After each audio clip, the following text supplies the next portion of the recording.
With just 9 games left of the season, we are in a reasonable position. We're actually only 3 points off the top of the table. Goal difference is a bit of a problem, let's ignore that. We are looking likely to get Europe, probably. Servette and Zurich are fierce, close neighbours. Could catch us up, but we are hopefully in the driving seat in between episodes. What have we done? We've won everything we've played. We haven't lost, is what I'm trying to say. And we did score quite a few goals as well. Lucerne, we win 5-1. We also beat Young Boys 3-2, which is a huge result. And a 2-2 draw against Lugano and a 2-2 draw against Basel. Realistically, those are some good results. Jumping straight into match 1 then of the episode against a Lucerne side who have lost their last 4 league games.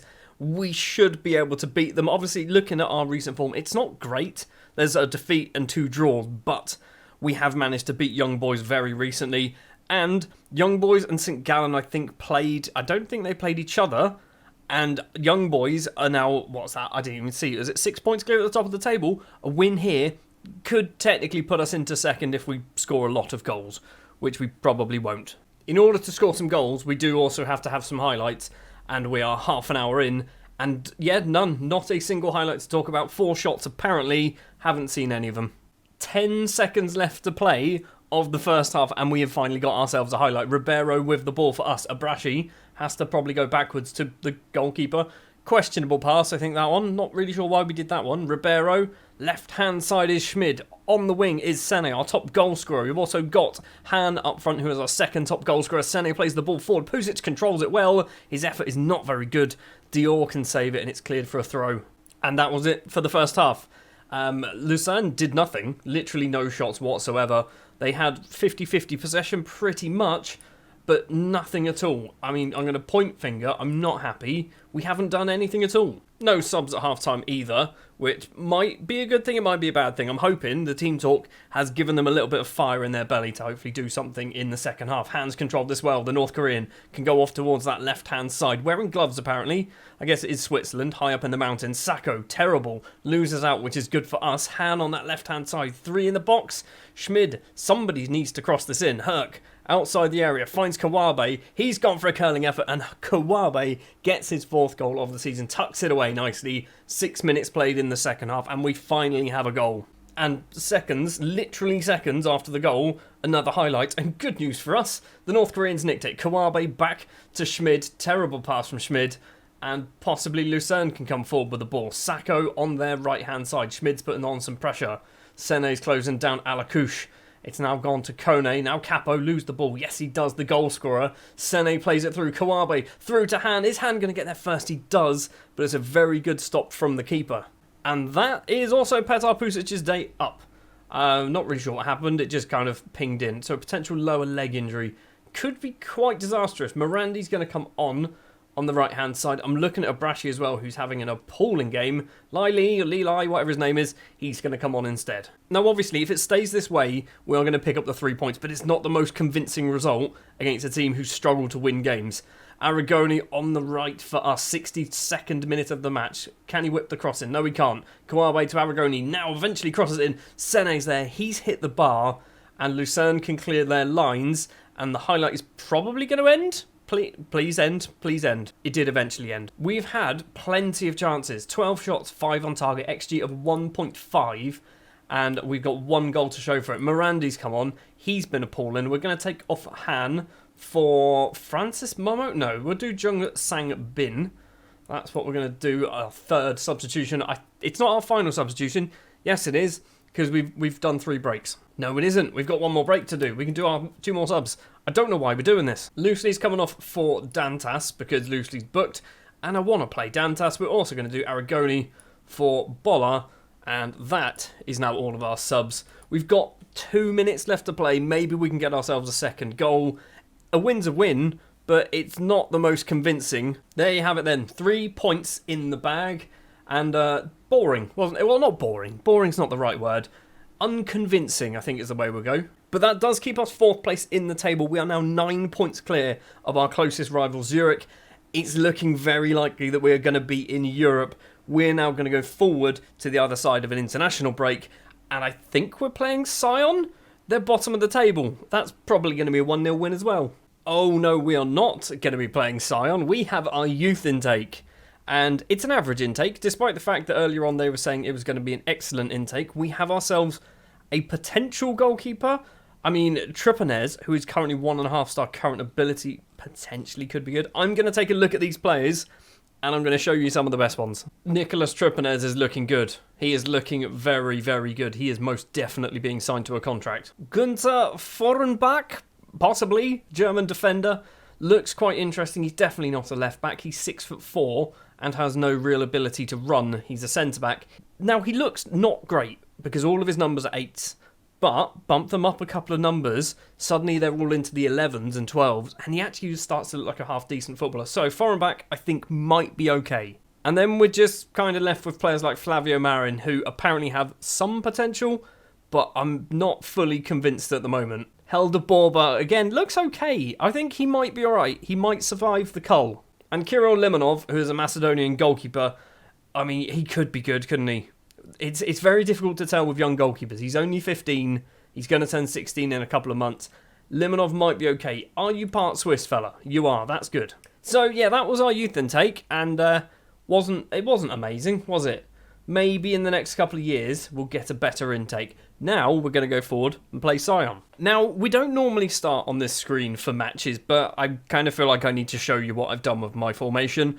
Our right winger doesn't seem to do anything. So, I've pushed them into a false 9 position on the right-hand side, and Han will be playing there alongside Jung San Bin. It might not work. It probably won't work, but we're going to give it a go. Sion are bottom of the table. We should win regardless. Now, obviously, I've said that out loud, but I'm not really convinced. I'm not convinced that we're going to win this one now. Although Sion have lost 4 of their last 5 and a 1 draw in the middle. So maybe we are going to. We are also the second kickoff of the weekend, the match weekend, I don't know, which means a win could put us joint top of the table as well. And if we score a lot of goals, we will go top of the table. Lenjani's free kick comes in. It's a strange free kick. The goalkeeper comes out, holds on. Lovely television save there by Fayulu. What are you doing, buddy? What's going on then? What's happening with the highlight? Ndoi with the ball at his feet. Baradi on the right-hand side for Sion. Loses out to Sene. 2-3 in the box. If we can cross the ball in, we do. Hand the trequartista at the back post. Plays it into Schmid. And Schmid, with an absolute rocket, gets his first goal of the season. Maybe a trequartista is what we've needed for the entire year. I've just realised we're going asymmetric. This isn't something that I ever really do. Aragoni on that right-hand side of our weird asymmetric formation. What are you going to do? Play it on the ground or smash it all the way back to Herc? Fair enough. Facing away from goal all the way back to the halfway line. Schmid, is he going to get his second of the game? Probably not. Aragoni in towards the penalty area. Crosses it in. Jungsan Bin is there. And it is 2-0. It's Sion. I was going to say the formation tweak might have worked, but we're playing Sion. Barely half an hour played, and another chance possibly going the way of Grasshoppers. Han to Kawabe. Back to Herc. Right-hand side is some options. Instead, he's gone towards the left, and it's Sene. And Sene really should have buried that one. Lenjani with a throw. We're still not even half an hour in. And there's been a lot of highlights. More highlights in the first half an hour of this game than there was in the last match, I think. Sene's going for a wander. To Herc, now Kawabe, backwards to Seko. Left-hand side is Lenjani. Loads of space if he can get past that man. He doesn't bother. Plays it to Sene. Gets it back to Lenjani. Not really sure he kept that ball in then. Looked like it might have gone out. Sene, edge of the area, crosses in, hand at the back post, and a trequartista scored.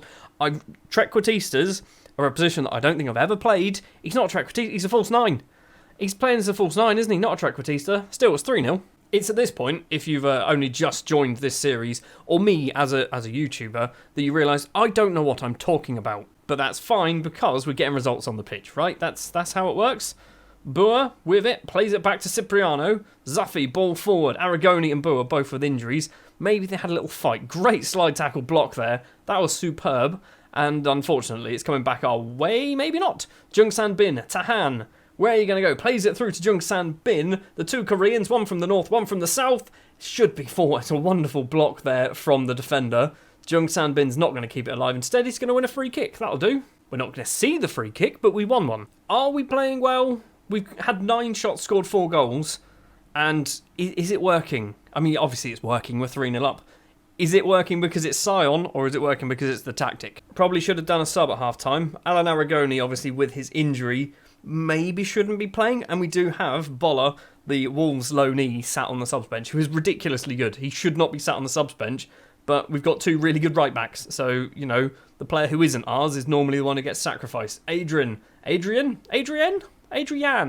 No idea. Berardi crosses it in, back post is Boer, straight into the hands of the goalkeeper. This match has turned into a little bit of a waffle session for me. I'm just talking absolute nonsense for most of it. Morea finds Lenjani just about on that left-hand side. Down the line, finds Sene. I want to see a goal from Sene. He hasn't managed to do it so far in this match or episode. Han on the right-hand side, plays it back to Aragoni. We're going to whip the ball in, crosses it in, back post is Sene, wins the header, hits it just over the bar. Still 3-0 though. I don't want to do this because he's our best player, or our second best player on the pitch. But Boller is going to be coming on for Aragoni just because of that injury. I mean, is it a bad one? What is it? It's a thigh injury. And he is hampered. Ready for a picnic. Into the final 20. Are we going to get ourselves a 4th goal? The more goals we get here, the better our goal difference. Which is obvious. That's how football works. But also, the more likely we are to finish higher above a team on goal difference. We're on 21 goals. They're down to 10 men as well. Let's make it 4, 5, 6-0. Probably asking a lot. Sene with the ball. We've got 15 minutes to find 3 more goals if we're going to win 6-0. Schmid plays it on the ground to Han. Left-hand side is Kawabe. Plenty of options on the left. Lenjani's another option. 3, 4, 5, 6 maybe in the middle. Sene to Schmid. Can he get a second of the game? No, he can't. He's played it to Kawabe and his effort goes just over the bar. We should be winning by more than 3 now. Free kick for Sion. It's a corner. That's what that's called. It's a header clear. Final 10 minutes of the game. Berardi has the ball. Plays it all the way back to the goalkeeper, who's well outside of his area. Still manages to find a red shirt of Sion, and Sion have managed to make it 3-1. I wanted to win 6-0, guys. And straight after the goal, we're seeing the highlight as well. Don't be 3-2. If it goes to 3-2, something's broken. Kawabe is on a 6.5. What are you doing? Seko's on a 6.5. Our goalkeeper's on a 6.6. We've just got some individual poor performances being outweighed by individual good performances. Jungsan Bin finds Lenjani. Sene on the left-hand side, 2 in the middle. Backwards, wrong pass. That was not the pass to do, and also not the pass for Lenjani to do either. Kawabe loses out. Schmid regains it. Jungsan Bin tries to go for goal himself, tucks it away into the bottom corner, and Jungsan Bin has made it 4-1 and his 2nd goal of the game. I feel like I should play him more, but I normally play 1 striker, and obviously that is usually Han.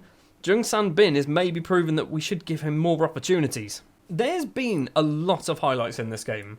This has taken me way longer to record than the first match of the episode. We're going to do some changes. We're going to do Leo Bonatini coming on in that position, and then we'll do some rejigging. Yeah, Juan as an advanced playmaker. That seems to work out quite nicely. Seko is going to come off for Dantas, and we'll probably do Lenjani for Laili. And all of those subs are a complete waste of time because it is full time.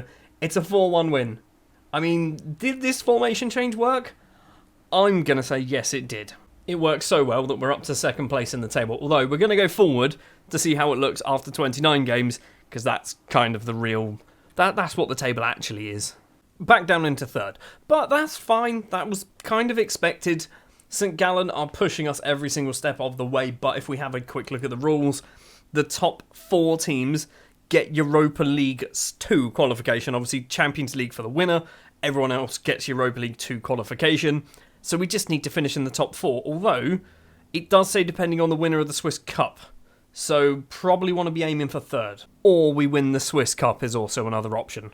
Speaking of the Swiss Cup, next episode is going to be the final 2 games of the season. Basel and Young Boys. And maybe a Swiss Cup final.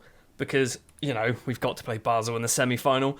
I'm not expecting to go through this, which is why I'm not going to do it on camera. But yeah, we'll be back for the final 2 games of the season. And then Season 1 will be in the bag. And hopefully we will be in Europe for Season 2. Thank you very much for watching. If you did enjoy, do please remember, like, subscribe, click buttons, share, comment, YouTubey things. And I'll be back next time for the end of Season 1. Thanks for watching.